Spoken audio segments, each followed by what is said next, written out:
엘리?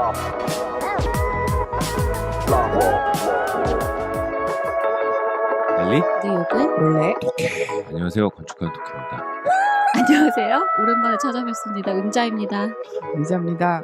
자코입니다. 네, 지금 원래가 유럽에 있어요. 그래가지고 오, 내일 저녁 되게 늦게 오더라고요. 오. 그래가지고 되게 짧게 가신 거네? 일주일 안 되는 거 아니야? 일주일이면 긴 거 아니야? 8일이죠. 가족들한테는? 8일인가? 토요일날 아니 금요일날 가서 금요일날 가시지, 어. 맞아.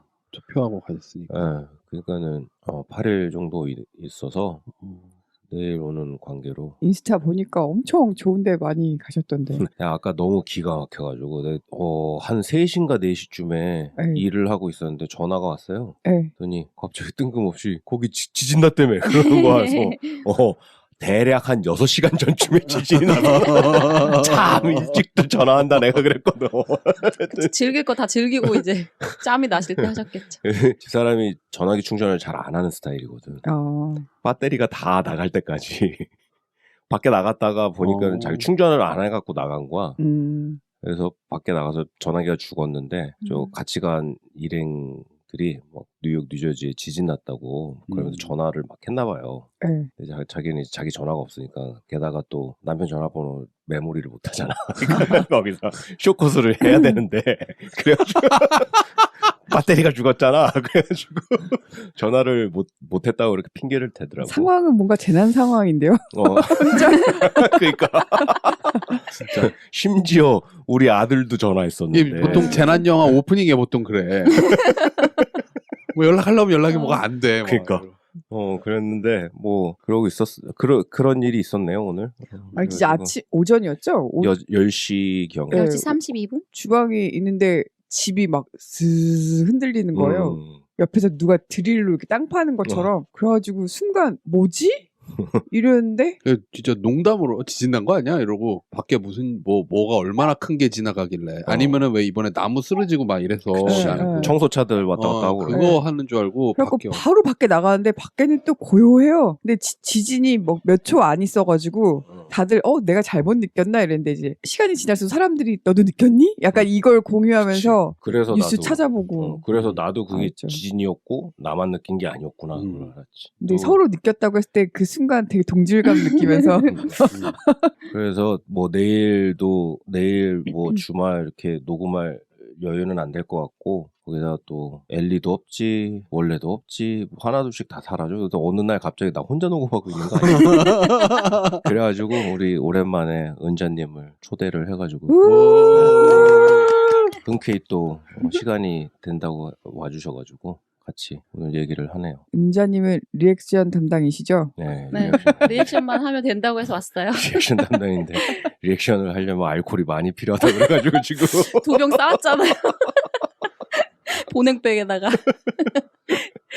오늘은 그런 일이 있었죠? 네, 지진. 네. 네, 아니 며칠 전에는 거의 강풍이 불어가지고 그러니까. 저희 낮에 저희 아이 라이드하고 딱 집에 오는데 저희 집 앞에 스트릿에 저희 집 스트릿이 특징이 엄청 크고 높은 나무들이 많은데 거기 나무에 하나 브랜치가 떨어졌는데 거의 2차선 길을 이렇게 다 막았어. 다 막을 정도로 엄청 컸어요. 그래가지고 근데 딱 제가 갔을 때가 이게 경찰차가 딱 오는 순간이었거든요. 그래서 이제 저는 어차피 그걸 지나갈 수 없으니까 돌아서 나왔는데 그러면서 경찰차가 양쪽에서 오고 이렇게 거기 이렇게 못 지나가게 라인 쳐놓고 다행히 그 나무가 그 안쪽 집 쪽으로 안 쓰러지고 길 쪽으로만 탁 쓰러져서 뭐 다른 데미지는 없었는데 와 그렇게 큰 나무가 이렇게 한 거 보니까 너무 놀랍고 그날 밤에는 또 엄청 강풍이 심했잖아요. 그러니까. 백야드 이렇게 보고 있는데 막 이렇게 약간 역광으로 이렇게 앞에는 까만 나무들이 엄청 흔들리는 거예요. 막 거의 몇 미터짜리지?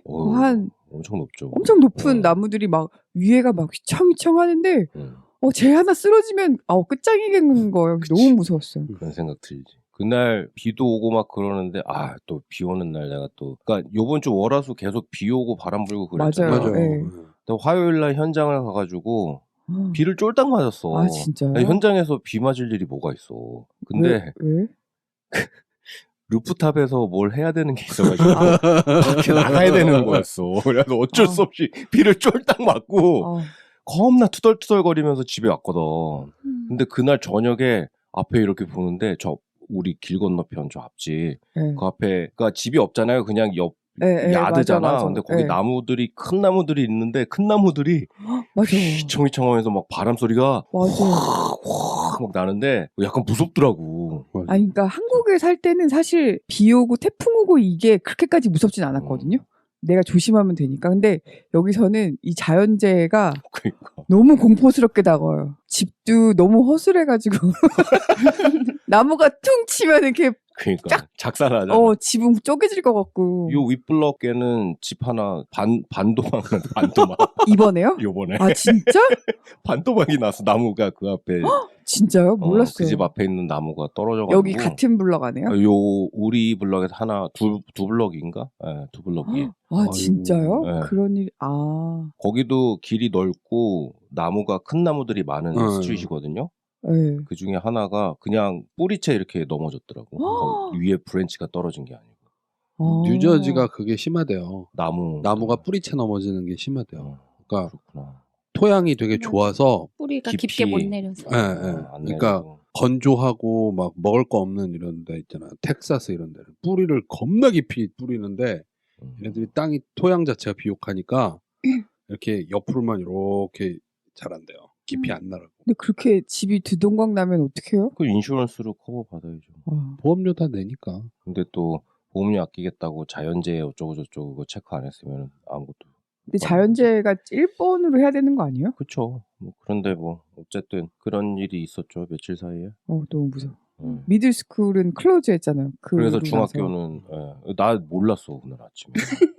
애들 몰라. 도시락 집에서 까먹었겠네요. 2개 다 싸놓고 이제 고등학교는 그날 열었으니까 하나는 갖고 갔는데 아침에 버스를 출근하려고 기다리고 있는데 이제 동네 아줌마 그 시간에 맨날 출근하는 아줌마 있거든요. 둘이서 막 수다를 떠는데 자기 쓰레기통 뚜껑만 남고 쓰레기통은 다 없어져가지고 지금 돌아버리겠다 막 이러고. 그 쓰레기통 하나 대로 사람 되게 비싸 또. 맞아 쓰레기통 비싸. 그래가지고 지난번에는 몸통만 남고 뚜껑만 날라가지고 열받았었는데 이번에는 몸통이 다 나고 뚜껑만 남았다고 하면서 마치 고무장갑 하나 빵꾸 나는. 그런 식으로 왼쪽만 빵꾸나. 하나 없어졌다고 버리면 안 돼. 일단 킵해놔야 돼. 맞아요. 그래서 그런 얘기 하다가 그나저나 중학교 오늘 문 닫는 거 알아? 그러는 거 나보고 그래서 뭔 소리야? 했더니 그 전봇대 쓰러져가지고 전봇대가 쓰러져가지고 그래가지고 전기 그것도 그렇고 거기에서 이제 그 윗동네에서 작고님네 동네에서 중학교를 가려면 거기를 이렇게 지나가야 되는 길이 있잖아요. 그 길 선상에 전봇대들이 쓰러진 거야. 아이고. 그래가지고 그랬어요? 거기 지금 저기 메인하고 그 힐사이드 거기 있잖아요. 딱 맨날 행사 많이 하는데 우리 동네 약간 다운타운 같은데 거기를 하루 거의 이틀 동안 거기를 불라 그랬어요. 거기 있는 게 쓰러졌어요? 네. 근데 그쪽에서 이제 중학교를 가려면 거기를 지나서 가야 되잖아. 근데 그게 쓰러져 있으니까는 사람이 못 지나가게 통제를 하니까 그래가지고 중학교를 닫았거든. 그래서 닫았구나. 그래가지고 막내한테 전화해가지고 버스 정류장에서 너 오늘 학교 없는 거 알아? 그래서 모른다고. 진짜? 그러면서 되게 좋아했겠네. 되게 좋아했지. 전봇대 쓰러지는 거 이거 무슨. 근데 여기도 전봇대가 한국처럼 콘크리트가 아니고 나무로 돼 있잖아요. 그렇죠? 나무고 한국은 이제는 웬만한 데는 다 매립이잖아요. 없지 전봇대. 거의 없죠. 전봇대가. 미래도시. 옛날에 그 기억 안 나? 이명박이 가가지고 어디 전봇대 없애 이러니까 싹 없어지고. 그랬대요? 모르겠네. 무슨 자기 선거 도움되게 하려고 가가지고. 시골에는 아직도 있는 데가 있을 것 같은데 서울은 지금 거의 없다고 봐야죠. 서울에 안 간 지 하도 오래돼가지고. 그렇구나. 지진도 났고 그러니까 지진하면 또 일본이잖아. 그치. 지진 일본 건축. 아니 며칠 전에 자코님이 자기 보스가 보내줬다면서 PDF를 막 겁나 큰 거를 톡으로 보낸 거예요. 왜 이렇게 큰 걸 보내고 그래요? 노센스. 봤는데 와이파이도 안 되는데 밖에 있었을 텐데. 그러니까 그게 이제 되게 고퀄리티 사진들을 묶어놓은 PDF였었거든요. 그러다 보니까 용량이 컸지. 근데 그 프로젝트가 저쪽 다운타운에 소호 옆에 놀리타라고 있었거든요. 네네, 놀리타니까 놀스 오브 리틀 이탈리. 네네. 거기 차이나타운, 소호, 뭐 아, 노호. 리틀 이탈리였어요. 네. 근데 이제 리틀 이탈리는 거의 없어졌잖아 지금. 그쵸. 거의 없어졌고 이제 차이나타운만 좀 있는데 이제 코비드 때문에 거기서 타격을 많이 받았지. 그 소호 있고 소호 바로 옆에 있는 동네가 그 놀리타 그 동네인데 그러니까는 맨하탄이 아직 블락이 다 이렇게 격자로 정해지기 이전의 동네. 그래서 거기는 스트릿이 뭐 1, 2, 3 이렇게 넘버로 가는 게 아니고 아직도 스트릿 이름이 있어요. 그 동네 가면은. 근데 거기가 상대적으로 다른 네이버후드들보다 디벨롭이 덜 돼 있었던 동네였었거든. 되게 낙후돼 있는 동네. 그래가지고 그 뉴뮤지엄 그거 들어오면서 이제 사람들이 관심을 갖고 거기에 이제 하나둘씩 레지던셜 프로젝트들도 생기고 막 그랬는데 거기에 뭐 최근은 아니고 몇 년 전에 그 일본 건축가 안도 다다오라는 양반이 거기에 레지던셜 프로젝트를 한 게 있는데 그거를 얼마 전에 그 뉴욕타임즈에서 특집으로 실었었다고요? 아, 그래요? 몰라요? 난 그건 안 봤는데. 아, 그래요? 뭐 하여간 그래가지고 그 되게 고퀄의 그거를 보내줬는데 그 프로젝트가 이제 그 놀리타에 있는 안도 다다오 그 양반이 설계하신 레지던셜 건물에 대한 브로셔 같은 거 뭐 그런 거더라고요. 그래가지고 제가 생각해 보니까는 일본 건축가에 대해서는 얘기를 많이 안 했던 것 같아요. 뭐 중간중간 얘기하다가 뭐 이 사람 나오고 저 사람 나오고 얘기는 했었는데 일본 건축가를 딱 특정 지어가지고 그렇게 한 적은 없어가지고 요번에는 그 얼마 전에 최근이죠 사실은 굉장히 최근에 되게 하이 고퀄리티 슈퍼 럭셔리한 그런 레지던셜 프로젝트를 하신 난도 다다오라는 일본 건축가에 대해서 이렇게 얘기를 해보는 시간을 가져볼까 합니다. 저도 이제 뭐 그 건물에 대해서 자세히는 못 봤고 그냥 그 홈페이지만 찾아서 봤어요. 근데 약간 되게 그런 홈페이지는 약간 마케팅을 위해서 만들어 놓은 거니까 마케팅. 그냥 계속해서 럭셔리 이 얘기를 하고 있더라고요. 그래갖고 뭐가 얼마나 럭셔리인지 뭐 안도 이름을 팔아서 하는 거니까 그치. 그럼 안도가 정말 럭셔리하고 상관이 있는 건지 뭐 이런 것도 한번 좀 이렇게 클라이언트가 안도가 했다고 그래서 안도했겠네. 그런 건 아니에요. 안도가 설계비 다다오 이랬대. 그래서 안도 다다오. 아, 이런 끊임없는 이 말장난이 계속 될 것 같은데 오늘 끝날 때까지. 어쨌든 우리에게는 되게 가까우면서도 먼 나라 일본. 그리고 또 올해 또 프리츠커상 수상자가 또 일본 분이세요. 리켄 야마모토라는 선생님인데 굉장히 익숙한 야마모토.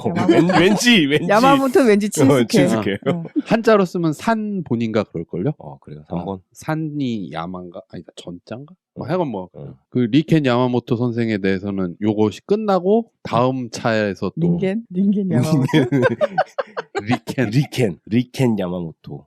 그분이 또 그러니까는 뭐 올해에 또 일본 분께서 일본 건축가가 이제 프리츠커상을 받으셨고 그래가지고 이게 보면은 생각보다 일본 건축가가 굉장히 많이 받았어요. 엄청 받았어요. 엄청 받았어요. 그 계보에 대해서도 다음 시간에 제가 쭉 오늘 뭐예요 그럼? 일본 건축가 안도 먼저 안도만 일본 건축가 특집이라고 보시면 돼요. 이제 안도 다다오 이 양반은 안도만 한다니까 안도가 되네요.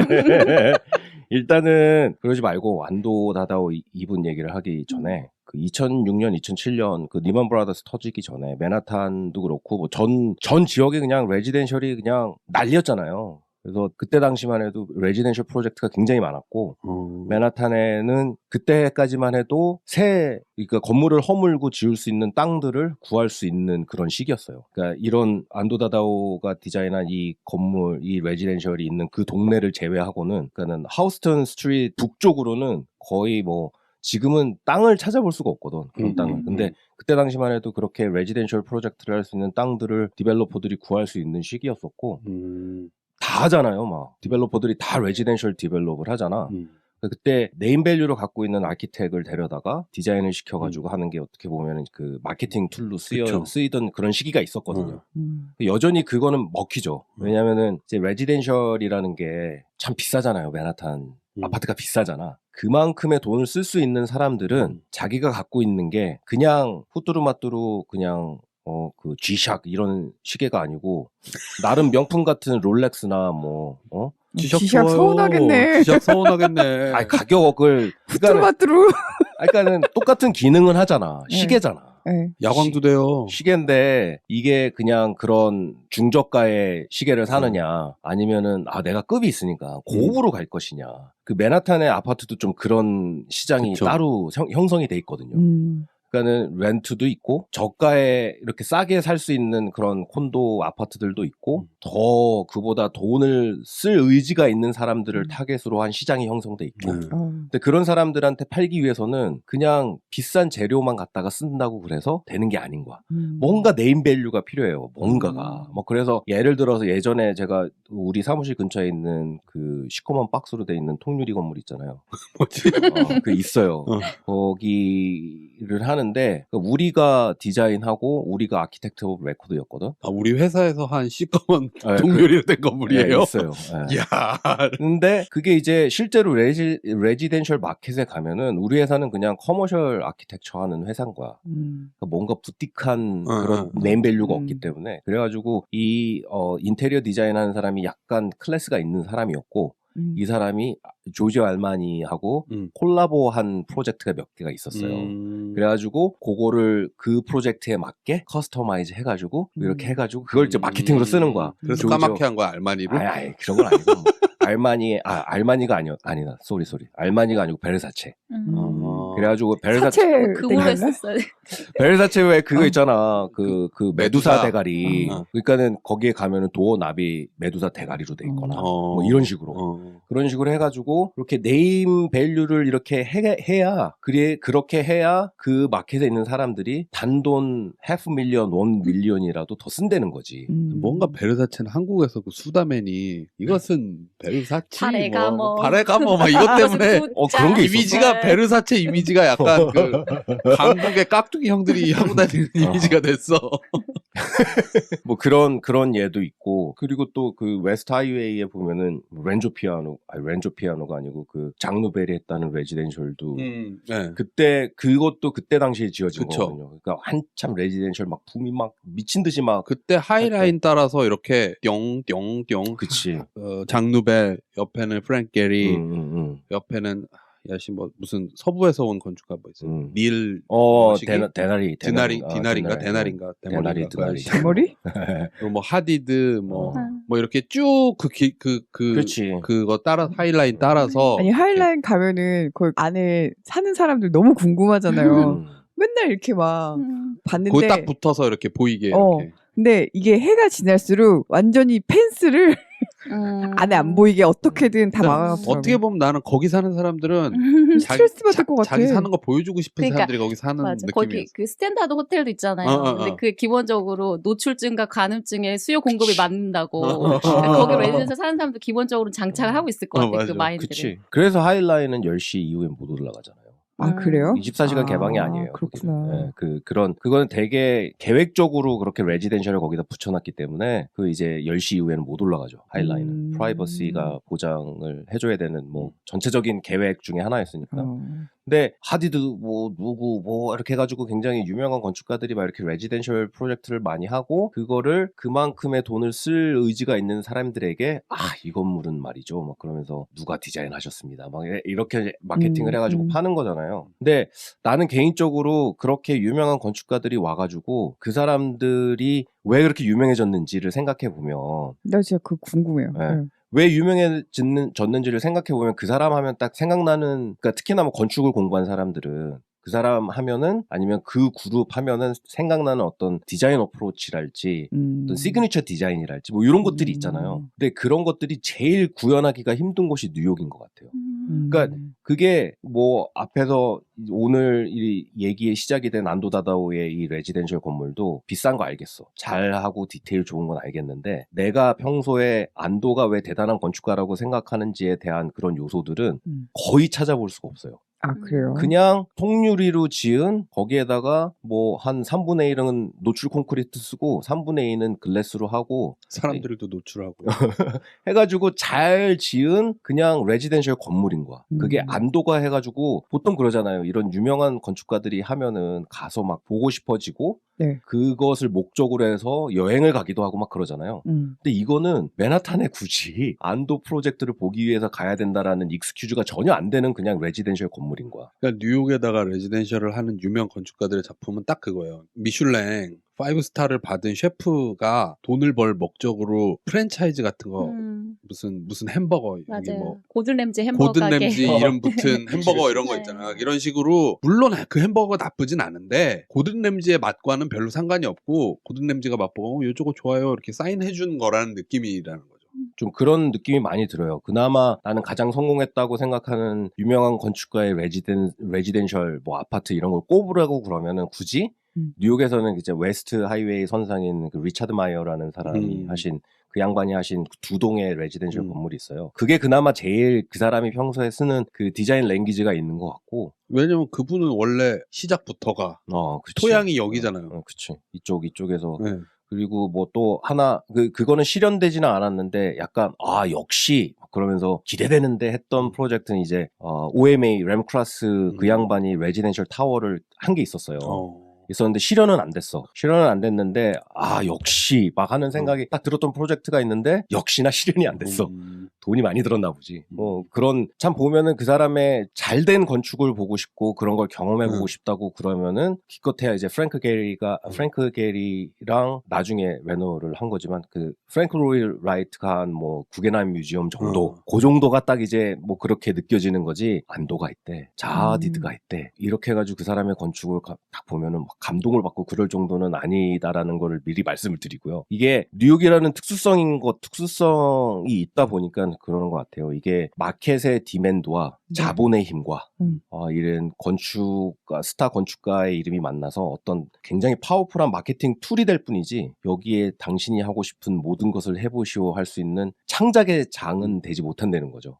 아쉽게도. 그러니까 시장 자체가 굉장히 보수적인 시장인 것이고 자본의 힘이 워낙 강한 곳이라 제대로 실현이 잘 안 되는 뭐 그런 자본의 힘이 강한 곳이다라는 말은 쉽게 말해서 이게 땅이 좁게 이렇게 돼 있잖아요. 이렇게 한 3면이 안 보여. 뭐 이 안도 건물 같은 경우는 2면이 보이지만 안 보이는데 그 한 네모 박스 안에다가 뭘 채워 넣어야 되고 그리고 할 수 있는 게 이렇게 앞에서 보이는 요거 정도 이거고 볼륨은 거의 조닝과 이것들을 돈의 압력으로 인해서 꽉 채워야 돼. 그러면 할 수 있는 게 표면 처리 정도인데 돈으로부터 좀 자유로우면 어디도 좀 비워가지고 뭐 또 좀 하고 아니면 어디가 좀 튀어나오고 뭐 들어가고 뭐 이렇게 이게 거의 안 되는 상황이다라는 거죠. 쉽게 말해서. 그게 너무나 강력한 도시라 잘 안 돼요. 뭐 어쨌든 그런 한계가 있긴 한데 그래도 안도 다 나오잖아요.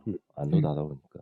이게 7층짜리 레지덴셜 건물인데 제가 보니까는 총 7개 유닛이 있더라고요. 아 진짜요? 네.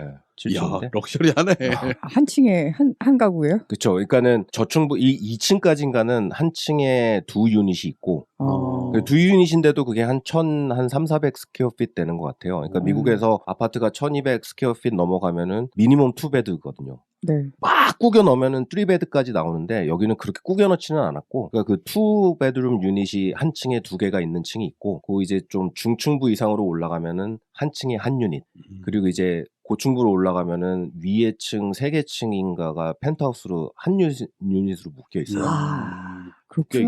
묶여 있고 제가 알기로는 이 두 명의 디벨로퍼가 있는데 한 명은 쿠퍼 유니에서 건축을 한 사람이고 한 명은 이제 컬럼비아에서 리얼 에스테이트 디벨롭먼트 프로그램을 공부한 사람이고 이 둘이 파트너로 해가지고 지금 이 건물이 들어선 땅을 22 밀리언인가에 산대요. 22 밀리언에 그 땅을 사가지고 이거 이제 남겨야 되잖아요.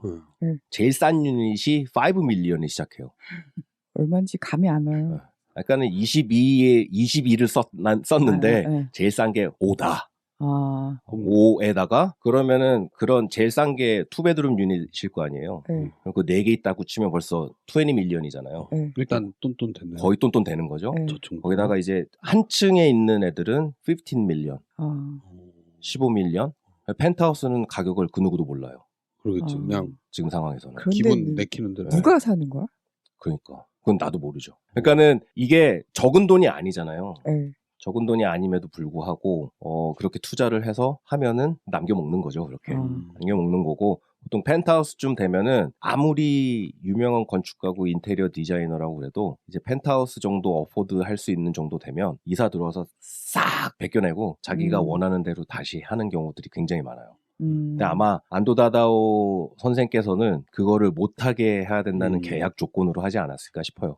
왜냐면은 제가 아까 말씀드렸잖아요. 그 안도 다다오만의 몇 가지 이제 건축 어휘가 있어요. 근데 그거를 유일하게 할 수 있었던 공간은 위에 펜트하우스밖에 없어요. 왜냐면은 위로 올라가면서 이 덩어리가 줄어들어요. 그러면은 맨 상층부에서는 엄청나게 큰 테라스가 생길 거 아니에요. 그죠? 거기다가 물의 공간도 집어넣고 뭐 그런 것들을 할 수 있는 데가 딱 거기밖에 없는 거야. 그리고 또 하나 많이 쓰시는 게 이제 동선을 굉장히 많이 꼬시거든요, 이 양반이. 동선을 많이 뱅뱅 꼬면서 이제 눈높이도 계속 변하게 하고 막 그런 여러 가지 디자인 엘리멘트를 쓰시는데 그런 것들을 이제 할 수 있는 게 나머지는 다 한 층에 있는 거잖아요. 맞아. 근데 여기는 3층으로 돼 있으니까 3층으로 올라가면서 겪게 되는 그 다양한 시선의 변화들을 되게 적절하게 이렇게 섞어서 나름 안도의 디자인이다라고 할 수 있는 엘리멘트들은 그 루프 상부의 펜트하우스에 있는 것이고 안도가 되네요. 그렇죠. 안도 살려면 펜트 사야 되는구나. 근데 내 생각에는 그거 아마 한 45 정도 오가지 않을까 싶어요. 네. 그 정도 뭐 사실 분 연락 주세요. 45 밀리언? 뭐 그렇게? 100불 모자라서 못 사고. 100불 모자라서 내가 보태줄게. 연락 주면 뭐 즐겁게 사세요 뭐 이러려고. 아니, 친하게 지내요 이러고. 원래님한테 좀 어떻게 해봐요 이러고. 맨하탄 라이센스 싸셔야지. 그렇지.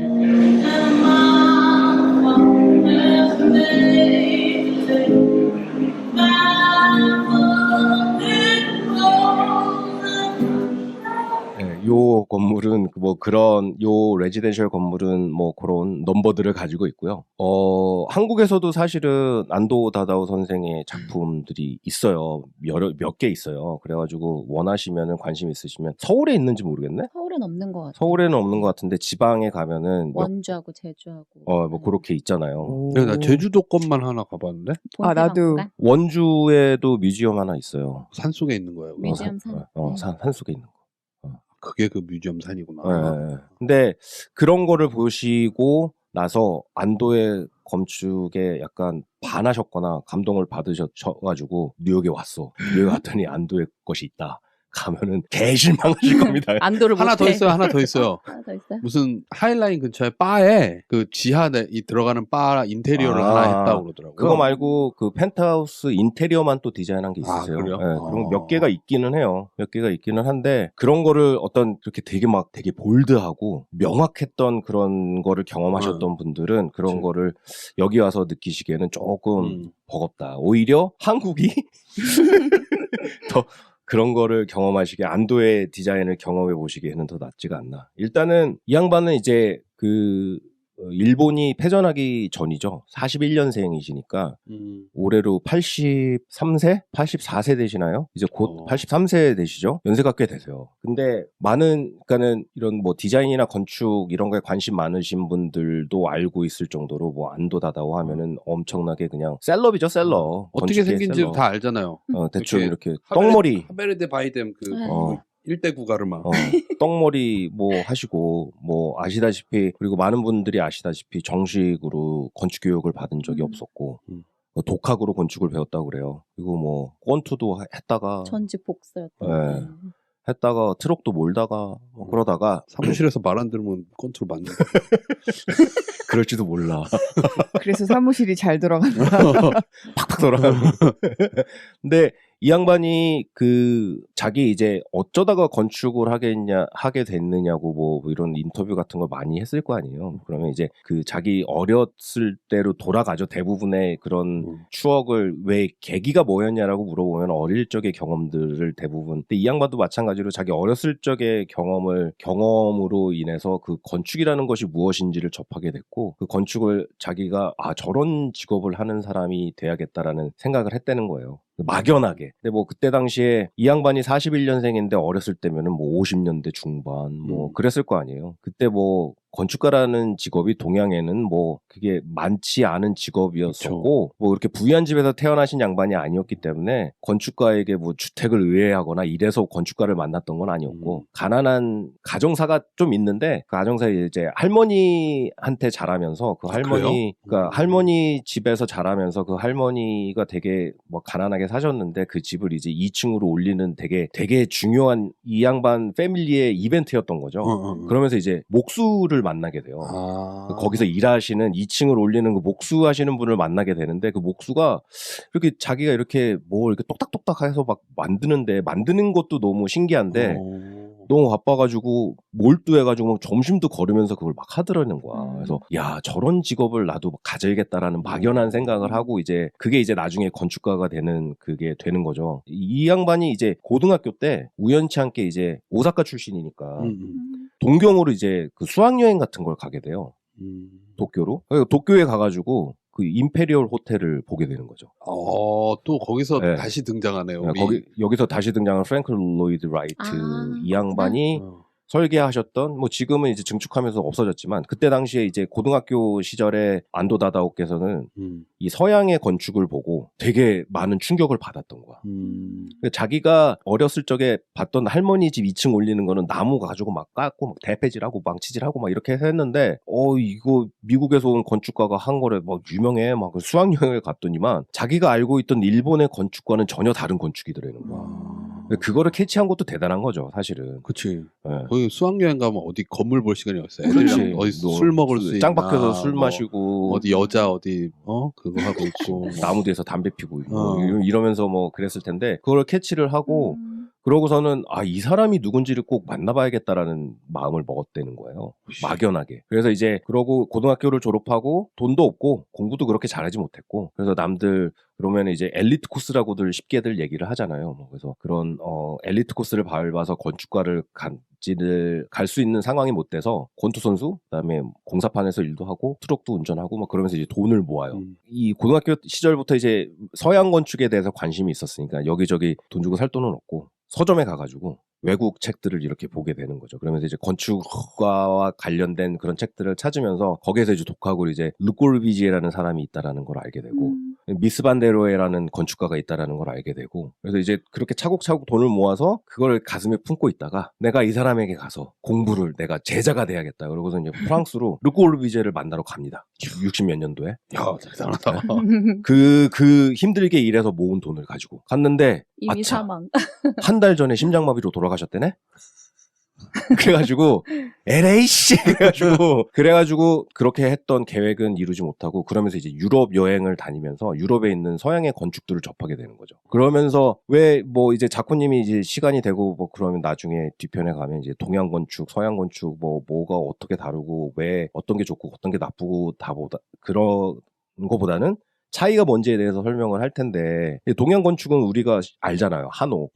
그리고 일본 건축도 우리랑 비슷하잖아. 중국 건축도 비슷하고 기둥이 있고 바닥 있고 지붕 있고 벽은 그냥 우리는 한지로 만든 그런 얘네는 쇼지라고 그러죠. 일본 애들은 쇼지. 중국은 좀 개념이 다르긴 한데 그런 식으로 해가지고 그렇게 자기가 생각했던 건축은 기둥으로 받치고 바닥이 있고 지붕이 있는 게 건축이었는데 서양에 갔더니 모든 건축을 벽으로 하는 거야.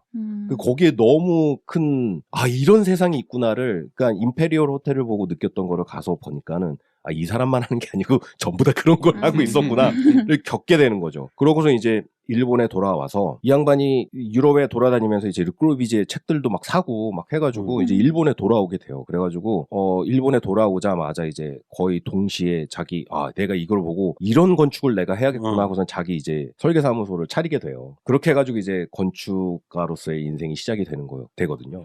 진짜 여행 갔다 와서 사무실을 차리다니. 대단하지. 근데 그 이전에 그 독학으로 공부를 하면서 그때 당시에는 특별히 뭐 저기가 없었나 봐요. 그냥 시험을 봐가지고 붙으면 되는 거였던 거야. 그래가지고 유럽으로 가기 이전에 이미 일본 건축사 자격증을 딴 상태로 그러고 이제 간 거였었죠. 이제 만약에 르꼬르비지에를 만나면은 내밀 게 그것밖에 없는 거예요, 사실. 나 일본에서 온 건축가입니다. 그러면서 당신 밑에서 내가 일하면서 배우고 싶습니다. 아니면은 뭐 그런 거라도 준비를 해서 갔겠지. 근데 그게 안 되고 돌아와가지고 그러면은 이제 열심히 더 공부를 합시다. 그래가지고 이제 르꼬로비치 책도 사왔잖아. 그래서 그거를 딱 펴놓고서는 자기가 이제 그거를 베끼면서 독학을 시작을 하죠. 베끼면서 독학을 시작해가지고 어떻게 보면은 지금 그 안도 다다오께서 하시는 그런 디자인들이 르꼬로비치가 가지고 있었던 컨셉들과 비슷한 것들이 굉장히 많아요. 그런 것들 뭐 빛을 이용하는 방법이랄지 그리고 대비들 주는 거 있잖아요. 그러니까는 어떻게 보면은 르꼬르비지에는 필로티를 해가지고 자유로운 창, 자유로운 맞아. 평면 그리고 굉장히 동양적인 아이디어를 서양에 그런 걸 했다면은 그 반대로 이제 이 양반은 서양에서 보고 온 그 벽에 대한 거 벽이 있을 때 컨트라스트를 주는 방법이 볼륨과 매스와 거기에서 그거를 찢었을 때 들어오는 빛들과 그런 것들이 만들어지는 컨트라스트가 얼마나 극적인 공간을 만들 수 있는지를 그거를 이제 계속 이제 실험을 하게 되는 거예요. 그래서 동양에서 건축을 스스로 배운 사람이 서양에 가서 그런 것들을 접해서 동양에서 굉장히 서양적인 건축을 하는 거죠. 그러니까 어떻게 보면은 둘의 랭귀지가 굉장히 비슷한 부분들이 많아요. 네. 르꼬르비지의 건축하고 램프만 그 계단 말고 이렇게 슬로브로 해가지고 동선을 계속 비비 꼬는 거랄지 그런 것들이 굉장히 많거든요. 어떻게 보면 르꼬르비제가 스펙트럼이 되게 넓잖아요. 죽을 때까지 이렇게 자기 원 스타일을 끝까지 한 게 아니라 계속 바꾸잖아요. 뒤에도 설명하겠지만 그 일본의 초기의 건축가들이 르꼬르비제 사무실에서 가서 일하고 온 사람도 많고 막 이런데 만나고 온 시기별로 그 사람들의 건축이 달라요. 그치. 맞아. 네, 그러니까 맞아. 이게 약간 안도는 어떻게 보면 르꼬르비제를 보러 가고 싶었는데 못 만나고 오히려 로마라든지 그리스라든지 원래 그 고전 서양 건축의 고전들을 보고 와가지고 그 막 빛 쫙 떨어지고 막 이런 거를 이런 거를 더 오히려 구현을 계속 한 사람인 것 같아요. 근데 뭐 이 양반이 뭐 그렇게 해가지고 이제 하나둘씩 작품들을 시작을 합니다. 처음에는 이제 뭐 자기가 학벌이 있어 그래가지고 뭐 학연이 있어 뭐가 있어 네트워크도 없지 돈 많은 클라이언트가 뭐 줄을 서서 기다리는 상황이 전혀 아닐 거 아니에요. 되게 저예산에 조그만 프로젝트들부터 시작을 해요. 그렇게 해가지고 명성을 차곡차곡 쌓게 되는데 뭐 이제 거의 초기 작품이라고 보는 뭐 아줌마가 아니고 아줌마가 아니고 아즈마 하우스라는 게 있어요. 우리 저기 포트리의 우동집에 아줌마 우동이라고 아줌마가 아니고 소바 아줌마랑 아줌마가 말아주는 거. 그러니까는 정말로 저예산의 프로젝트이다 보니까 여러 가지 재료를 쓸 수 없는 상황이었었고 어차피 서양을 돌아다니면서 봤던 콘크리트를 자기 건축에 너무 실험을 해보고 싶은 거야. 그래서 이제 그거를 가지고 노출 콘크리트라는 재료를 사용을 해서 자신의 이제 그런 실험들을 해나가게 되거든요. 보면은 아즈마 보면은 사는 데는 엄청 불편한 집인데 이게 그 당시에 그게 되고 나서 누구야 도대체 하는 정도의 어텐션을 받기 시작하죠. 이게 최초로 그렇게 해가지고 수주를 받아가지고 지었던 게 70년대 중반이었으니까 69년인가 70년인가 유럽에서 와가지고 그렇게까지 가는데 한 4, 5년이 걸린 거죠. 네. 4, 5년이 걸려가지고 그 프로젝트를 했는데 그걸 보고 이제 사람들이 이거 뭐야? 뭐 하는 앤데 이거 이렇게 했지? 하는 이제 일본에서조차도 시도를 하지 않았던 되게 새로운 디자인을 한 건물이 나온 거예요. 노출 콘크리트를 쓰는 게요? 노출 콘크리트를 써가지고 그렇게 단순한 매스로 딱딱딱 이렇게 하는 게. 그러면서 이제 명성을 쌓으면서 다음으로 또 유명한 레지덴셜 프로젝트 중에 그 누구죠? 그 미치코 런던 패션 디자이너 그 미치코 런던 그 미치코 코시노인가? 그러니까 미치코 런던 그 브랜드 그 회장님이 계셔. 회장님이 또 이제 미치코겠죠 뭐. 차곡차곡 이 양반이 쌓이니까는 이 사람 뭔가 있는 것 같은 거야. 그래서 자기 이제 개인 주택을 이제 의뢰를 하거든요. 그래서 뭐 그래가지고 안도 다다오가 하신 레지덴셜 프로젝트 중에서는 항상 이렇게 탑으로 이렇게 셀렉트되는 프로젝트 중에 하나가 그 미치코 런던 그 회장님의 그 주택인데 한국엔 아직도 보세 시장 같은데 미치코 런던 있어요. 그런가? 그거 아직도 있지 않아요? 브랜드는? 있어요? 브랜드는 몰라. 없는 것 같아요. 이건 정말? 패션 쪽에서 없어요, 얘기를 없어요. 해줘야 없어졌어요? 없어. 그렇구나. 우리 엄마는 어디서 사오던데? 쌈치가 망해도 불멸의 쌈치 아시죠? 그것처럼 어디선가 쌈치 음지에서 망했어? 쌈치 망했어? 나 씨 그랬구나. 이런 젠장. 그런데 뭐 하나같이 이 양반은 어떻게 보면은 패션계에서 일본 패션계에서 성장을 해서 이제 전 세계로 나가는 디자이너가 됐잖아요. 그래가지고 굉장한 명성과 부도 쌓고 약간의 어떻게 보면은 예술가를 지원하는 예술가이고 싶었던 것도 없지 않아 있었던 것 같아. 그래서 이제 안도라는 사람을 만나서 자기 주택을 의뢰하게 되는데 그렇다는 거야. 이 자기가 맨날 자기를 만나면은 안도가 이 선생께서 그러시는 거야. 이 미치코 런던 이 양반은 자기만 만나면 집이 너무 춥다고 그렇게 불평을 하시더라는 거야. 그래서 이제 자기의 답은 한결같다는 거지. 스키복을 입어라. 집에서 스키복을 입으면은 덜 추울 것이다. 그리고 마감을 안 해서 그런 거예요? 그러니까 이게 노출 콘크리트라는 게 예. 왜요? 너무 무식한 질문이에요. 아니요. 그게 아니에요. 스키복을 입어라. 스키복을 입어라. 당신 패션 디자인. 멋있게 패션 디자인 해가지고 스키복을 입어라. 스키복도 많이 나오잖아, 저기. 나왔나요? 몰라, 그게 미치코 런던 건지 모르겠지만. 그래서 나와서 대박 났으면 진짜 재밌는 이야기였을 텐데. 그러니까 이런 아즈마, 그 집도 그렇고, 그 집은 자고 있다가 화장실을 가려면은 밖으로 나와가지고, 비 오면 우산 쓰고 왔다 갔다. 우산 쓰고 왔다 갔다 해야 되는 그런 되게 골 때리는 동선을 갖고 있는 집인 거예요. 근데 그걸 풀어내는 방법이 그렇게 복잡하지가 않고 너무 간단 명료해, 사실은. 그래서 건축하는 사람들이 보면, 이야, 이렇게까지 클라이언트를 무시해도 되는 건가? 이렇게 해도 되나? 아니, 그러니까는 어휘는 되게 강하고 명확해. 근데 이렇게 해도 되나? 그런 거 있잖아.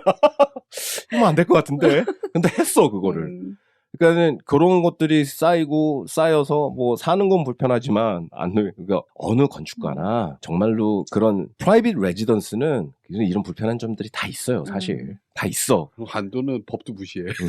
말을 안 해서 그러는 거지. 다들 있어.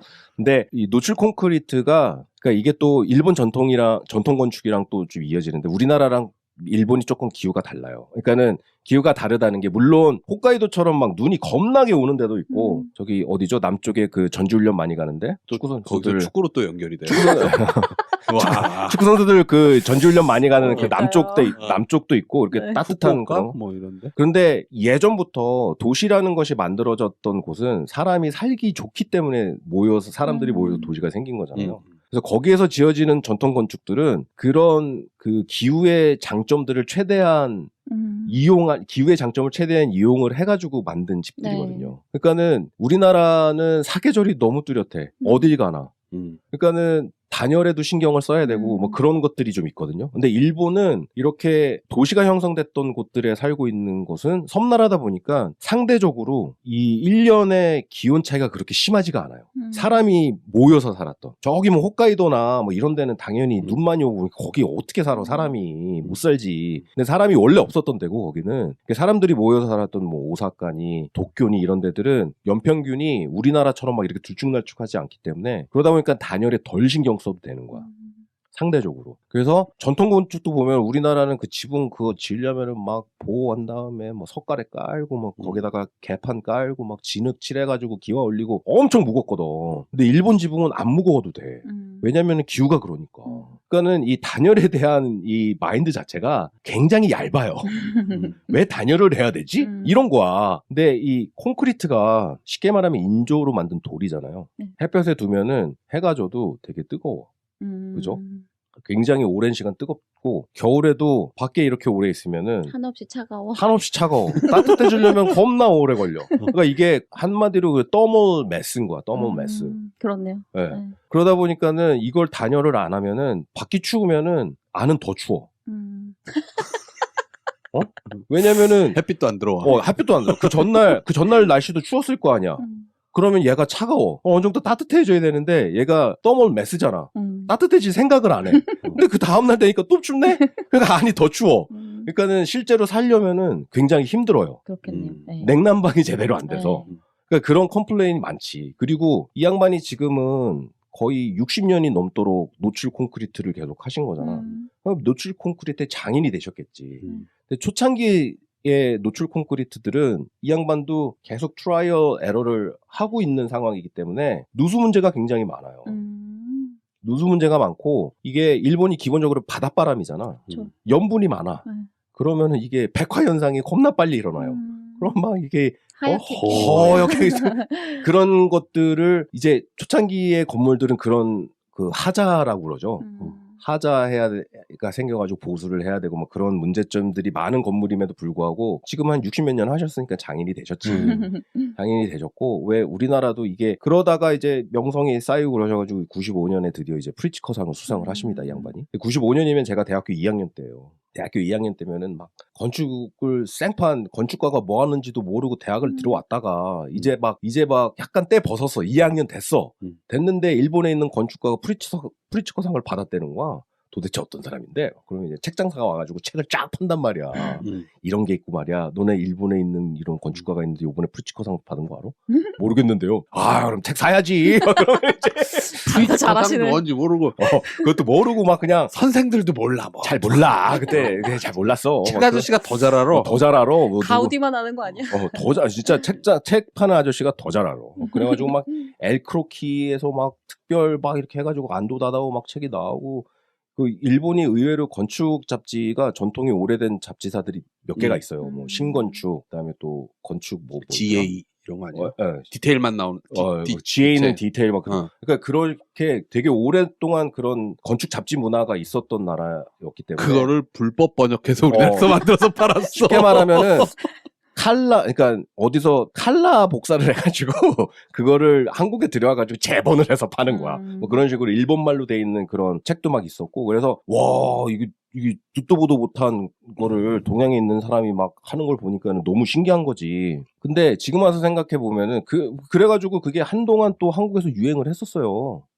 그때 승효상 초기 작품들에서 승효상 선생도 그 노출 콘크리트를 많이 썼었고 그때 이제 자기도 뭔가 새로운 언어를 찾아야겠다 하면서 서양 거를 그분도 이제 계속 기준으로 봤다가 일본에서는 이렇게 딱 뜨니까 이제 그 보이는 거지. 우리나라 기후도 뭐 다르긴 하지만 그래도 비슷하고 하니까 우리나라에서 초기에서 많이 따라했어요. 그 대학로 이런 데 가면은 아직도 있어요. 안도가 하다 말았나? 뭐 이런 게 하나씩 이렇게 뜨고 아직도 있어. 그러니까는 그러니까 승효상 선생도 참 대단하신 분이긴 한데, 그러니까 승효상 선생이 하시는 노출 콘크리트 건물하고 안도다다오가 하는 노출 콘크리트 건물은 좀 다르긴 하죠. 디자인 자체가. 그런데 어쨌든 그게 이제 그렇게 해가지고 승효상 선생도 그런 테스트를 이제 막 하시기 시작하고, 그러니까는 그 밑에 있었던 그 제자들 후배들 막 해가지고 막 노출 콘크리트가 엄청 유행했거든. 뭐 메타 건축이라는 데도 있었고, 뭐 막 있었는데 이종호 선생님. 네, 막 거기 가면은 메타 그 대학로에 있는 사무실 가면 저 뒤에 가면은 막 이렇게 손 해가지고 흔들면은 그 노출 콘크리트 자갈 막 빠지고 막 이랬다니까. 제대로 안 해가지고 막. 그러니 뭐 말 다 했지 뭐 그때는 씨. 근데 사실 생각해보면 우리나라에서는 그거를 하려면 단열을 잘해야 되니까. 그쵸. 이게 참 어려운 소재예요. 다루기 어려운 소재기는 해. 근데 안도 선생이 하셨던 그런 기후 별로 신경 안 써도 되고 막 추우면은 스키복 입으라고 하는 뭐 그런 거는 보면은 외장재도 그렇지만 내장재도 이렇게 노출 콘크리트로 그냥 한 덩어리로 가시는 그런 거를 하거든요. 근데 그런 한 덩어리를 하려면은 왜 이렇게 노출 콘크리트 건물 보면 이렇게 동그란 동전 같은 거 있잖아. 막 있고 막. 또 이제 시간과 경험을 거듭하면 거듭할수록 이제 이 콘크리트 표면의 퀄리티를 어떻게 컨트롤해야 되는지 뭐 이런 것들을 경험으로 터득하게 되니까는 이게 우리가 생각하는 거는 이제 콘크리트 칠 때 그 거푸집을 이렇게 해가지고 가운데가 그러니까 처음에는 이제 철근을 막 감죠. 네. 철근 해가지고 딱 한 다음에 거기다가 이제 거푸집 해가지고 거푸집 넘어지지 말라고 이렇게 보강을 딱 한 다음에 거기다가 이제 이 거푸집이라는 게 커봤자 4x8이에요. 48짜리 합판 사이즈야. 그게 제일 커. 그러니까는 그거보다 더 큰 면적을 콘크리트 때려 부으려면은 거기 줄눈이 이렇게 판때기 사이에 줄눈이 가잖아요. 네. 줄눈이 가고 콘크리트가 정말 무거워요. 물에다 섞어가지고 하는 거잖아. 그러니까는 이게 가운데가 되면은 가운데 보강을 안 해주면 배가 불러 이렇게. 거푸집을 밀어내는 거야. 그러니까 그 거푸집을 밀어내지 말라고 서로 이렇게 앞면의 거푸집과 뒷면의 거푸집을 타이로 이렇게 묶거든요. 벌어지지 말라고. 그렇게 해가지고 콘크리트를 타서 한 다음에 그걸 딱 띄면은 거기 그 동그란 자국이 그래서 남는 거예요. 그거를 이제 나중에 또 메꾸지 마. 안도 선생께서는 그걸 막 이렇게 거기에 사이즈에 맞는 걸로 해가지고 또 메꾸시고. 그렇고 나 1학년 때 이런 걸 하나도 안 가르쳐주고 이렇게 뭐 건물 인면을 이렇게 도면을 그려오라는 거야. 그러면서 벽에 뭘 해? 그랬더니 선배들 보니까 패턴 점 찍고 있는 거잖아. 동그라미만 이렇게 하나씩 그려놓는 거야. 뭐야 이게 뭐 페인트 칠하는 거야? 나 모르고 그냥 동그라미만 그냥. 이게 왜 생겼는지 모르고 뭐. 그렇지. 그렇기 때문에 그런 패턴이 생기는 거고. 근데 나중에 일반적으로 우리 뭐 지하실에 아파트 지하실이나 그런 데 가보면은 그 페인트 지하 주차장 그런 데 가서 보면은 나중에 페인트 칠하기 전에 가보면은 그 동그란 구멍을 다 이제 시멘트 갖다가 나중에 메꾸는 거예요. 메꾼 다음에 그걸 이렇게 미장하시는 분들이 이렇게 말끔하게 이렇게 딱 한 다음에 그걸 하니까는 그거를 못 보는 거고 사실은 그게 다 있는 거거든. 근데 이게 이 콘크리트가 한 번에 때려 부을 수 있는 게 한계가 있잖아요. 한꺼번에 그러니까는 예를 들어서 내가 아까도 얘기했지만 이게 무게가 너무 많이 나가고 중간에서 배불뚝이 현상이 나타나니까 한 번에 채울 수 있는 높이가 한계가 있어. 근데 그거를 이제 뭐 거기다가 각종 케미컬을 집어넣어가지고 늦게 양생이 되거나 빠르게 양생이 되거나 스피드도 이렇게 그거를 조절을 할 수가 있고 막 그런 방법들이 있는데 이게 무게가 너무 많이 나가다 보니까는 이거를 중간에 어느 높이가 되면 끊어야 되거든. 자, 끊는 다음에 그 철근을 다시 이어가지고 철근을 친 다음에 거푸집을 옮긴 다음에 또 타일을 한 다음에 콘크리트를 부을 거 아니에요. 그러면은 처음에 부었던 애와 두 번째 부었던 애가 시간차가 생기는 거야. 그렇네요. 그런 걸 보고 보통 콜드 조인트라고 그러거든요. 콘크리트에서. 근데 콜드 조인트를 어떻게 또 이제 어떻게 트리트를 하느냐에 따라서 거기에 크랙이 제대로 안 하면 거기에 크랙이 쫙 가는 거야. 그 거푸집을 바꾸는 멈추는 그 선 사이에. 그러니까 그거를 또 어떻게 컨트롤 할 것인지. 그런 것들을 이제 이 양반이 꾸준하게 디테일을 막 디벨롭을 하세요. 그래서 이 양반의 콘크리트 건물은 정말 마감재야, 그냥. 근데 그것까지 가려면은 그게 그냥 그렇게 끝나는 게 아니고 내가 아까 그랬잖아요. 거푸집이 이제 48짜리라고. 옛날에 나 현장에서 아르바이트 할 때는 정말로 48짜리 합판에다가 뒤에 각구목 대는 게 그게 거푸집이었어요. 그러면 그걸 띄어내면 표면이 얼마나 거칠겠어. 근데 그거를 원하는 사람도 있지만 안도 선생님께서는 빛이 중요하고 빛이 제대로 익혀야 되는 표면이 필요한데 그게 까칠까칠하고 울퉁불퉁하고 불균형하면 안 되는 거야. 그러니까 그거를 정말로 거의 완벽에 가깝게 뽑아내기 위해서 거푸집 안에다가 한 장을 더 대요. 뭐 여러 가지 뭐 그거를 실험을 하셨는데 뭐 아크릴판을 댈 때도 있고 네? 철판을 댈 때도 있고 그러니까 그런 다른 매끈한 표면을 얻기 위해서 그런 매끈한 표면의 것을 거푸집 안에다가 한 장을 덧대서 그 구멍 그 타일을 해야 되잖아요. 그 구멍의 로케이션까지 다 미리 뚫어가지고 그거 한 다음에 그거 해가지고 막 양쪽에다 안 떨어지게 붙인 다음에 막 그러니까는 이게 그냥 콘크리트로 때려 지으니까 쉬울 것 같은데 엄청나게 레이버 인텐시브한 네. 그런 건물이 노출 콘크리트 건물이에요. 그래서 95년에 프리츠커를 타면 유럽과 미국에 이제 돈 좀 있으시고 남들과는 다른 거 하고 싶으시다는 형들이 좀 와서 우리 프랑스에 뭐 하나 해봐. 미국에 부자가 이제 우리 집 뭐 하나 해봐. 근데 안도가 일본 시공 형들 아니면은 거기 내가 그려준다고 니네가 못 짓는다고 안 해요. 그래서 일본 내에서 딴 데도 안 하고 오사카에만 거의 해요. 처음에는. 나중에 이제 일본 전역에 하지만 그런 식으로 그린다고 따라할 수 없는 건물이 이게 된 거죠. 그런 어떤 그 디테일하고 장인 정신과 만나서 그런 콘크리트에도 장인이 있으니까 옛날에 내가 콘크리트 건물을 하는데 어쩔 수 없이 그 1층에 있는 기둥을 콘크리트를 노출을 해야 되는 프로젝트가 있었거든요. 미국에서는 그런 거를 하려면은 이게 되게 어려워. 정말 어려워. 어렵고 그거를 내가 같이 일했던 양반은 그 양반은 아이엠베이 사무실에서 콘크리트 디테일만 그리시던 분이야. 콘크리트 디테일만 그리시던 분인데 그분이 이제 나중에 독립을 해가지고 그런 콘크리트만 하시는 거예요? 그것만 하는 컨설팅을 했었어요. 근데 그 양반이 사고로 그 손가락 3개가 없으셔. 그래가지고 거의 이제 나이도 많으셨는데 이게 자기 그 콘크리트의 그 훈장 같은 거라고 그러시더라고. 미국 분이셨는데 그러니까 미국에서는 되게 하기가 힘들어요. 이런 노출 콘크리트 안도가 원하는 거를. 그래서 뭐 예전에 제가 텍사스 가서 안도의 것도 받고 그랬는데 텍사스도 있구나. 텍사스에 있잖아. 완전 그거는 그건 아니야 진짜 아니야. 진짜 아니야. 그리고 또 일본에서 보실 기회가 있으시면은 제일 좋고 특히나 오사카. 근데 그게 아니고 뭐 한국에서도 보실 수가 있지만 확실히 이제 콘크리트의 퀄리티의 차이가 확실히 보이죠. 한국에서 하신 것만 해도. 뭐 기후의 차이도 있고 뭐 그런 것도 있겠지만 이제는 그렇게 오사카만 고집하는 그런 건축가는 진작에 넘으셨기 때문에 그 이제 뭐 어느 정도 뭐 타협을 하시는 건지 뭐 하여간 그러는 것 같아요. 근데 뭐 그렇게 그 노출 콘크리트라는 게 쉬울 것 같지만은 절대로 결코 쉬운 건물이 아니다. 네.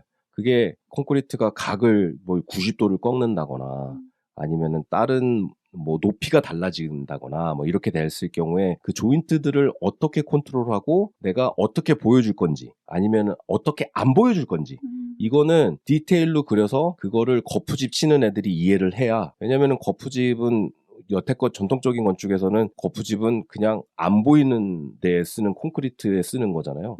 그렇게 해가지고 거기다가 마감재를 붙이면 끝나는 거니까 별로 그런 거에 미학적인 신경을 안 썼단 말이야. 근데 이런 프랙티스를 하게 되면은 그 거친 콘크리트를 하는 거푸집을 쌓는 사람들이 안도 다다오의 디테일을 이해를 하고 그거를 해야 되는. 그러니까는 오사카에서 콘크리트 잡을 몇 번 해보지 않은 거푸집 치는 애들과는 다른 프로젝트를 못 하는 거지. 그러다 보니까는 그런 한계가 있기는 했는데 지금은 뭐 워낙 유명해지셨고 그런 거에 대한 이해도가 이제 그 공사하시는 양반들도 많이 높아져가지고 뭐 경우에 따라서는 그 로컬에 있는 거를 쓰시기도 하고 뭐 그러는데 이게 참 이미지 없이 설명드리는 게 참 답답하고 그러기는 하는데 몇 가지 그리고 나서 이제 95년도에 그 이제 프리츠커상을 받으시고 95년도까지 지어졌던 건물들이 이제 한국에 하나둘씩 소개가 되기 시작하죠. 그러면서 뭐 물의 교회, 바람의 교회, 빛의 교회 뭐 이런 것들이 이렇게 빛의 교회만 유일한 교회잖아요. 나머지 교회는 이제 호텔 옆에 있는 그 저기 결혼식 웨딩홀 근데 그 빛의 교회도 십자가 뭐 있는 거의 웨딩홀 뭐 거의 그러니까 결혼식 그걸로 그러니까 뭐 일본의 기독교 신자가 도대체 몇 명이나 된다고 교회를 많이 지으셨지 막 그랬는데 사실은 이제 그런 웨딩홀의 기능이 더 많다 보니까 빛의 교회를 빼고는 그런 것들이 소개가 되고 내가 어디서 인터뷰에서 봤는데 이 안도 다다오 이 양반의 죽기 전에 소원 중에 하나가 뭐냐면은 빛의 교회에 있는 그 십자가의 유리를 빼는 거래요. 진짜 대단하다 정말. 그래서 그 교회의 그 프로젝트의 건축주는 그 교회 목사님이시잖아. 물론 거기에 이제 스키복 입고 그러니까. 되겠네요. 물론 거기에 이제 뭐 저기 장로들도 계시고 뭐 있겠지만 안도상 여기 이거 빼면은 시끄러워서 내가 예배를 못 해요. 그러는 거야. 그래서 자기가 생각할 때는 그 목사도 영원하지 않을 것이고 나 또한 영원하지 않겠지만 내가 이 땅에 뭔가 영원한 것을 남기고 갈 수 있다면 그것은 빛의 교회의 빛의 십자가일 것이다. 그거는 내가 언젠가는 분명히 유리가 없는 빛의 교회를 빛의 십자가를 사람들에게 보여주고 싶다. 그게 자기 죽기 전에 소망 중에 하나라고 그러더라고.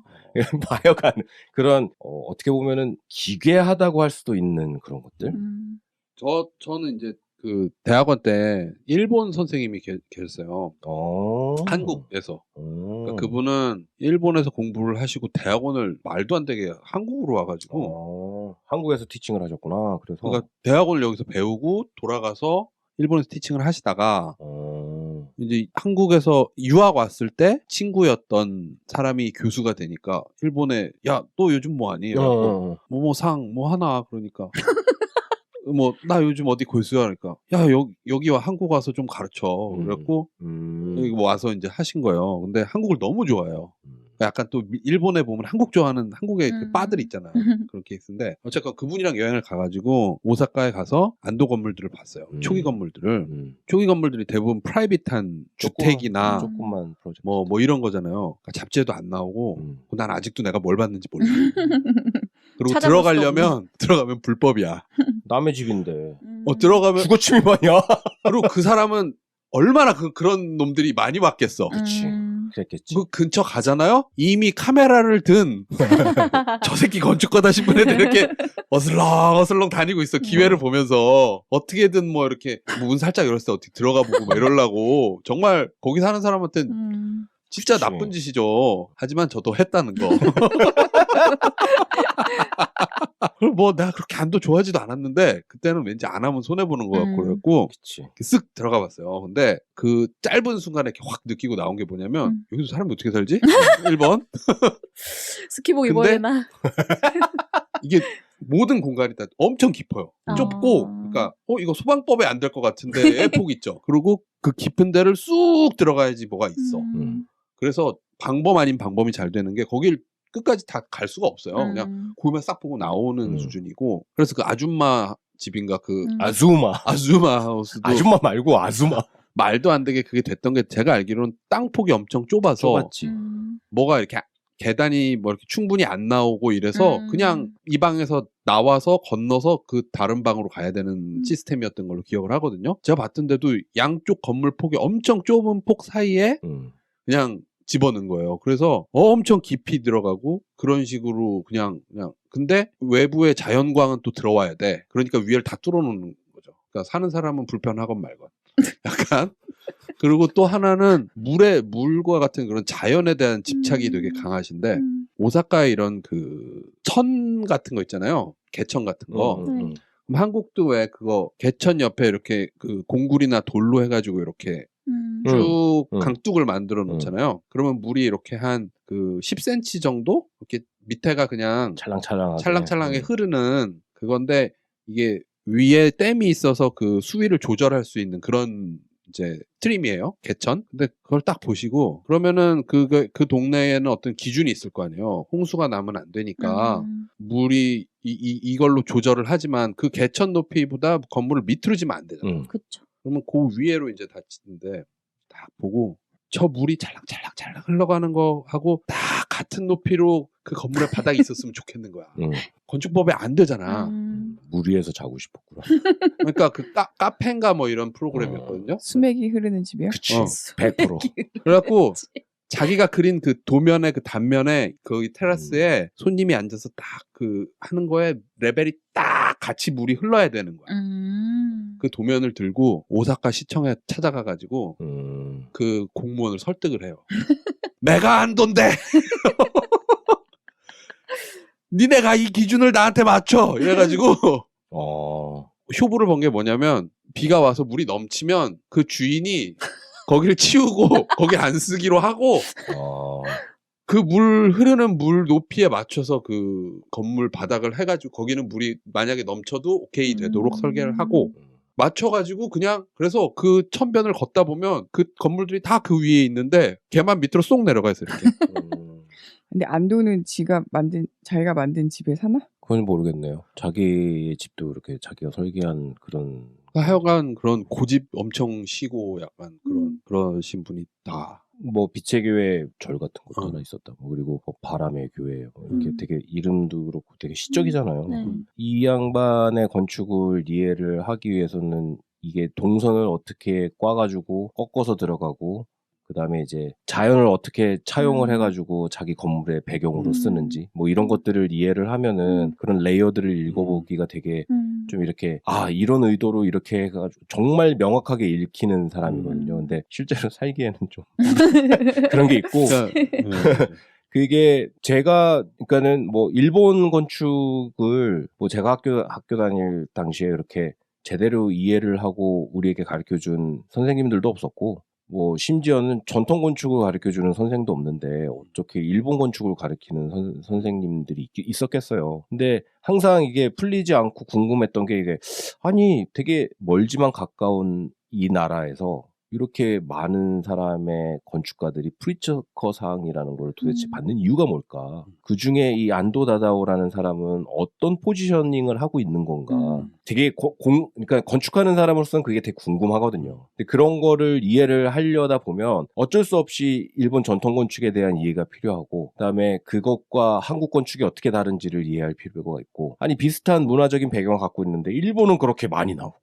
한국 건축은 상대적으로 홀대받고 왜 그러는 걸까? 뭐 이런 것들 있잖아요. 근데 이런 거를 전부 다 얘기하기에는 너무 긴 얘기가 되고 일본의 현대 건축이 그렇게 위대하다고 평가받고 있는 현대 건축가들을 만들어낸 배경에는 일본 전통 건축의 힘이 굉장히 커요. 그거를 어떻게 자기의 건축 언어로 변화시켜서 만들어낼 것이냐에 대한 그 치열한 고민이 우리나라 한국의 그 전통 건축이라는 것에 대한 제대로 된 이해도 없는데 그거를 어떻게 현대적으로 해석을 하겠어요. 이해가 없는 상태에서. 근데 일본은 그냥 역사적으로 패전을 겪으면서 한국에도 못된 짓도 했고 패전을 겪으면서 나라가 아주 절망의 시기가 있었잖아요. 그러면서 재기를 하면서 그런 것들에 대한 고민들이 건축계에서는 굉장히 치열했어요. 그래서 그런 것들을 바탕으로 해서 지금의 현대 건축이 있는 것이고, 그러다 보니까는 그런 거 있잖아요. 동양 건축이 이제 서양 사람들한테는 동양 건축의 동양을 일본 건축의 일본으로 치환을 해도 전혀 문제가 없어요. 서양 사람들이 동양 건축을 이해하려면 그냥 얘네들한테는 일본 건축만 이해하면 얘네는 다 동양 건축을 이해한다라고 생각을 하는 거야. 그만큼 건축계에서의 일본의 위상은 굉장히 높아요. 그게 되게 아쉽지. 그러니까 안도의 건축도 이해를 하고 그거에 대해서 왜 이런 감동을 주고 있는지에 대해서 이해를 하려면 어쩔 수 없이 일본 전통 건축을 알아야 되고 진짜 한국 전통 건축도 모르는데 일본 전통 건축 언제 공부하고 있어. 그렇잖아 사실. 그게 좀 말이 안 되잖아. 이 한국 사람으로서 자존심도 상하고 뭐 그런 게 있어서 사실은 일본 건축가에 대해서 얘기하는 게 어떻게 보면 개인적으로 좀 꺼렸던 부분도 없지 않아 있어요. 근데 뭐 이번 계기를 통해서 그냥 안도 다다오라는 사람의 건축 그리고 내가 왜 그 사람의 건축을 좋아하는지 뭐 얘기하려면은 막 계속 얘기할 수 있죠. 근데 굳이 그렇게 설명을 안 해도 조금만 관심이 있으신 분들은 안도 다다오라는 건축가가 어떤 사람인지 아시고 그리고 그 양반이 하신 몇 개의 프로젝트들이 한국에 굉장히 좋은 퀄리티의 프로젝트들이 있으니까 그걸 또 경험해보고 오신 분들도 많으실 거고 그러니까 그런 것들은 굳이 설명을 안 드려도 되지만 제가 그냥 뉴욕에 있는 이 안도의 프로젝트를 시작으로 해서 뉴욕에 있는 프로젝트 하나 소개해드린 것이고 그럼에도 불구하고 그 안도의 건축이 왜 뉴욕에 오면은 왜 이렇게 구려질까에 대한 배경도 좀 이렇게 설명을 해드렸던 것 같아요. 그래서 뉴욕에서 뭐 무슨 건축가 뭐 누가 한 건물 뭐 이런 거를 그러니까 사실 솔직히 말하면 돈이 진짜 많은 애가 그거를 아까 얘기한 그 안도 건물의 1층을 펜트 말고 산다 그러면 사실 속으로 조금 비웃는 거죠, 사실은. 아유, 저게 뭐 안도를 안다고 저게 뭐, 그러니까 아까 얘기했듯이 그 고든 램지가 만든 햄버거 같은 거를 이거 고든 램지 거야 막 이러면서 그거를 돈이 진짜 많은 애가 이렇게 하는 게 아니라 다 고든 램지가 만든 햄버거를 먹는 게 나의 평생 소원이야 막 이런 거 같다라는 느낌이 들어서 저 졸부 놈들 약간 이런 그 저는 특히 그 프랭크 게리가 한 아파트 보면 그 생각이 들거든요. 왜냐면 뭐 아파트 자체는 뭐 나쁜 건 없어요. 근데 게리가 해낸 어떤 언어라든지 게리의 성과는 그 아파트에서 무슨 수를 써도 나타나지 않으니 그치. 표면에 게리 느낌의 꿈을 턱 몇 개 넣어주고 심지어 아파트 이름에 게리가 들어가요. 그냥. 아 그래요? 뭐 무슨 아파트 바이 프랭크 게리가 아니라 게리타워인가? 아예 공식 아파트 이름이 그래. 그 비싼 데를 게리 이름 더 붙여갖고 거기다가 더 내서 사는 애들 보면은 LG 프라다 폰을 사면서 나 프라다 샀다라고 하는 어떤 그런 애들을 보는 느낌이 약간 들어요. 애플 에르메스. 그렇습니다. 뭐 그냥 어떻게 보면은 건축하는 사람들의 푸념 같은 거죠. 이런 게. 그렇기는 한데 그래도 뭐 자코님은 뭐 그러면 안도 별로 안 좋아해요? 저는 좋아해요. 근데 제가 생각하는 좋은 건축하고는 조금 거리가 있어요.